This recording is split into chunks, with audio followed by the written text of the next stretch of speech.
Hi, my name is Kees and I help people from doing to being. And today I want to talk about the essence of non-duality, the essence of non-dual freedom. I want to give you guys a guide to the deepest place. The deepest place that is there. And it's what non-duality is pointing you at. It's what lots of teachings or spiritual teachings are trying to guide you at.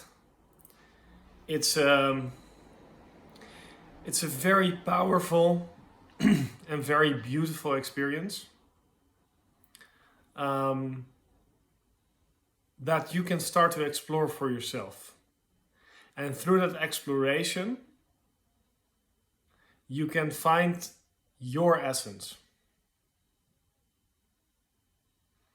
And by telling you about it, what I am creating in this video, or what I want to create in this video, is that I help you see what I see. Because when you have a certain amount of knowledge, then when you have an experience, you recognize what you are experiencing. And that's amazingly important. Because if you don't recognize what you are experiencing,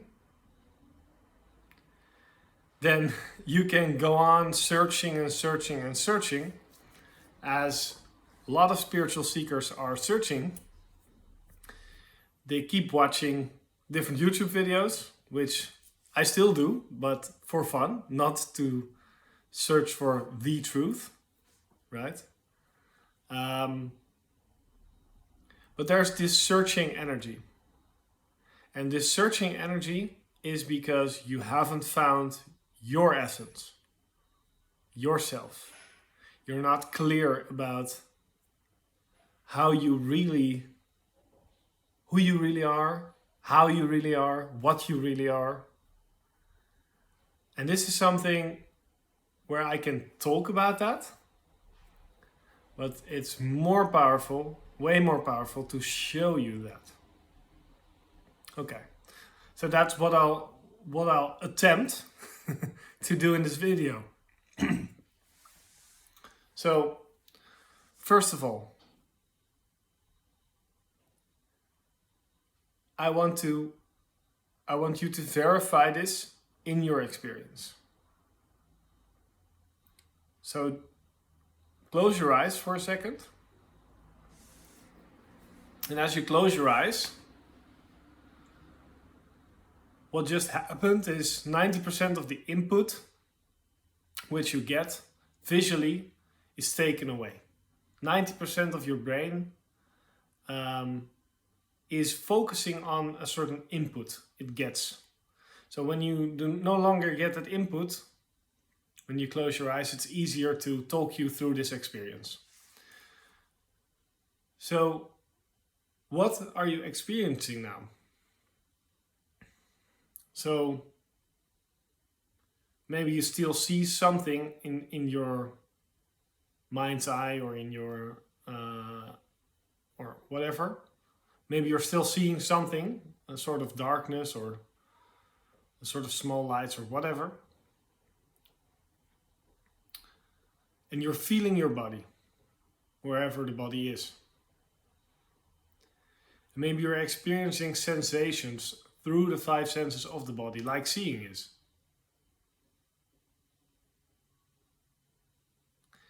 Maybe you're also experiencing feelings or thoughts.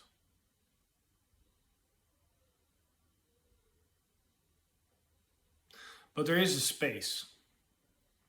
There is a space in which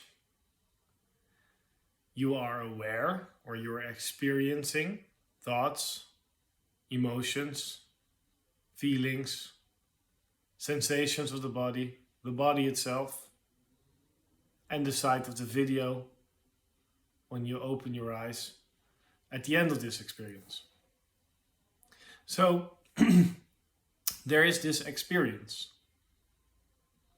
And this experience, or the sensations you can have, which we get daily, our feet touching the ground, our hands touching our hands or other people's hands, well, not so much in Corona now, but in general, these are all bodily feelings, and we can be aware of them. Just like we have emotions and thoughts, we can be aware of them. And there is this awareness or this space where I want you to focus on that awareness or space in which things happen.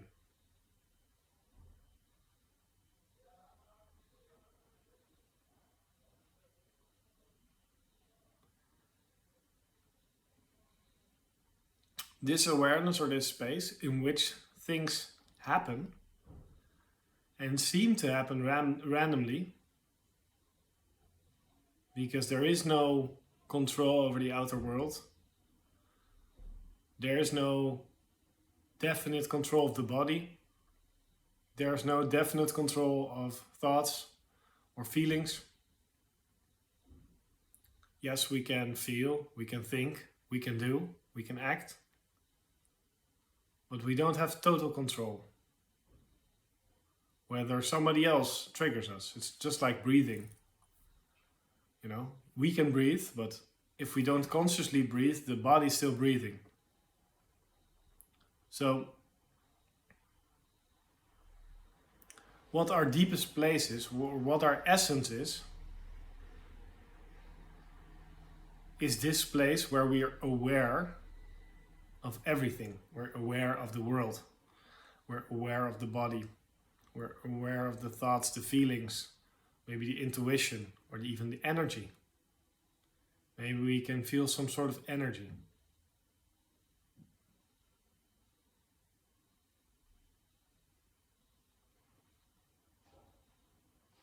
Some sort of vibe in the room around us or in wherever we are.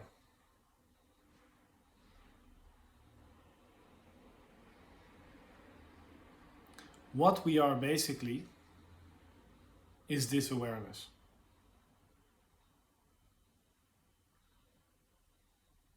So you can open your eyes now. This awareness, welcome, thank you for having this experience with me, because this awareness is crucially important. Because what happens and what creates duality, where you see I'm here and the world is there, this is me and that is the world, is what creates this is this identification, which a lot of spiritual teachers and teachings talk about. Because there is an individual experience, an experience of the body, there is an experience of thoughts and feelings, and it is individual.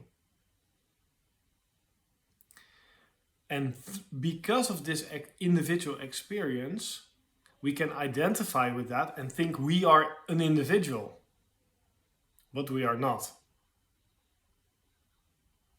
We are the space, the awareness, in which this individual experience, through the 5 senses and thoughts and emotions, the non-physical part, thoughts and emotions, which reflect in the body as well, but it's sort of, you could say, a higher level, it's the mind. And then the physical level of the 5 senses, where we see the world, it's an experience. And it's an experience there's nothing wrong with that experience. That experience is actually great. Nothing wrong with experience. But what happens is that we identify with the experience. Where we try, and there's a sort of sensation where we search and where we cramp up because we identify with what we are experiencing. That is why a lot of spiritual teachers, in their own words, either point towards staying as that awareness, like meditation is an exercise for that, or just directly say, stay as awareness. Or they say, don't mind, right? Don't mind the thought, don't mind the feeling, let go of the thought, let go of the feeling, let go of the world, let go of which you don't control. So it's an either or, right?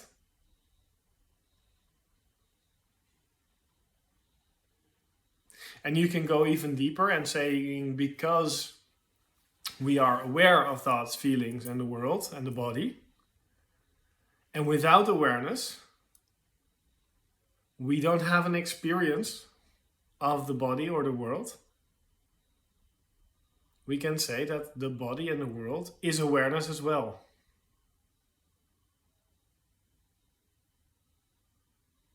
So that leaves you with the idea, whether that's true or not, right?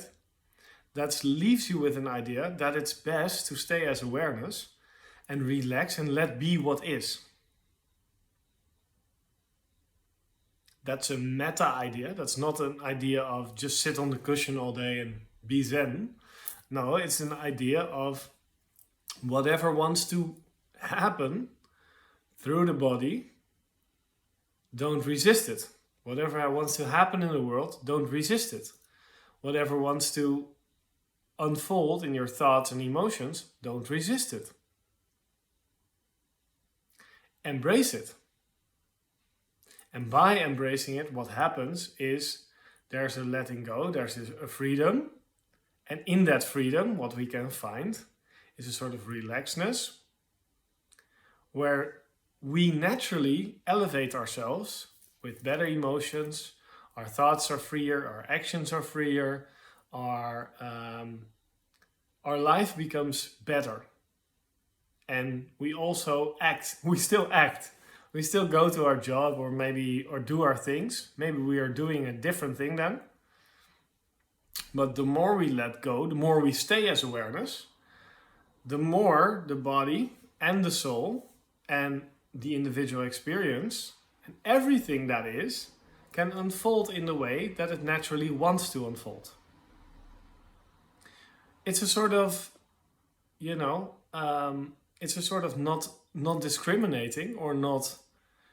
It's not discriminating, actually the Buddhists say it like that, not discriminating against thoughts, feelings, experiences, right? Embracing them.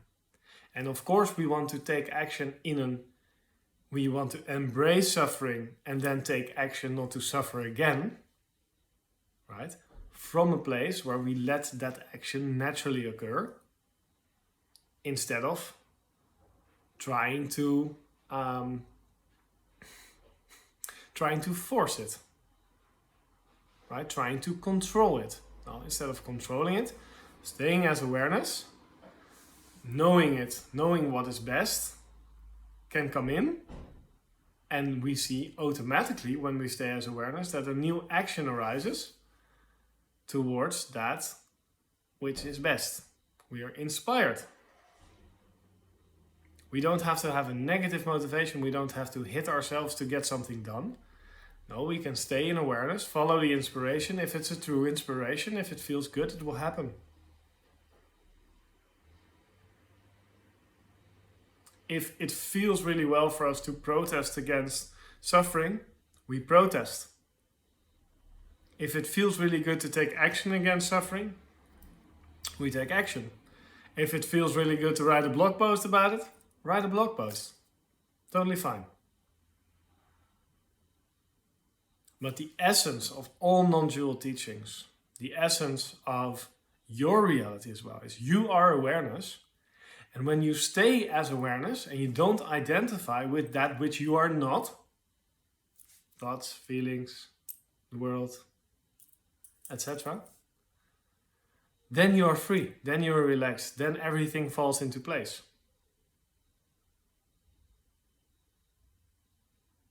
That is a place of enlightenment. That's a place of oneness. And there are different ideas on enlightenment, so I'll not confuse you with that. It doesn't matter. As long as you stay who you are, then you don't create a problem for yourself. If you think you're this body, but the body is dying, you create a problem for yourself. If you think you're your work, but somehow you can't perform due to Corona or 3 yelling kids, and have to work at home, then you're creating a problem for yourself. Rest as awareness. Stay as awareness. Be chill. You know, not be chill, not to discriminate against non-chillness, but I should say it in a better way. Let it be. Let it be. Don't try to change it. If you really love yourself, you won't change yourself. You'll embrace yourself. And through that embrace, a loving inspiration and a loving change might happen. It also might not. And then that is fitting. So, if something is triggered while I'm saying this to you, then that is because you're getting it.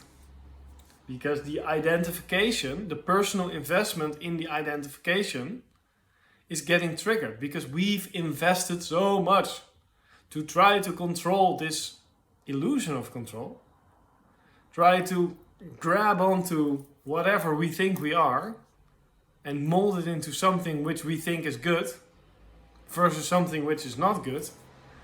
That whenever I say let go or let it be or stay as awareness, you can get triggered. And that what gets triggered is not you because you're awareness, but that's this buildup of thoughts and emotions that are linked to, that are identified with a sort of ego, which is actually not there. It's just a bunch of thoughts and feelings that are connected in a sort of energy together that you've invested in.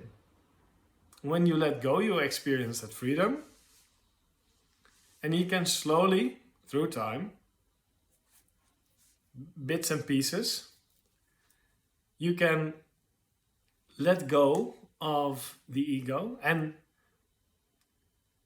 honestly, I thought for a long time that I needed to do something to let go of ego. Right? But this is not true. This is not true. Ego is not really there.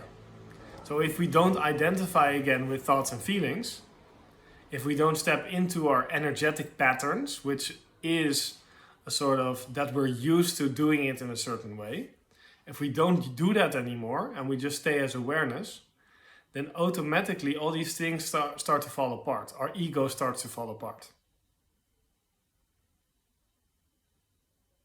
And either way, we're free in the moment. We can be tempted again by a sort of energetic pattern to get back to control. And then we let go. We just decide again, okay, let go. And we look at, hey, what happened there? When we stay as awareness, when we rest as awareness again, we can understand how that identification came about. And then freeing our feelings and freeing our thoughts by looking from a place of awareness at them, where we're not judging at them. We're just giving them the time and space they need to unravel. Okay, so I think enough for this video. Thank you so much for watching. This was From a Deep Place, the essence of non-dual teaching. And I hope that you'll rest as awareness a little bit more. You'll take your natural place. You'll slowly stop identifying with that which is not you. And then I'll see you in the next video. I hope you subscribe. And if you like this video and share it with some friends or on Facebook or social media if you like that. And thank you so much for your time. Hope to see you again, and let's evolve together. Bye.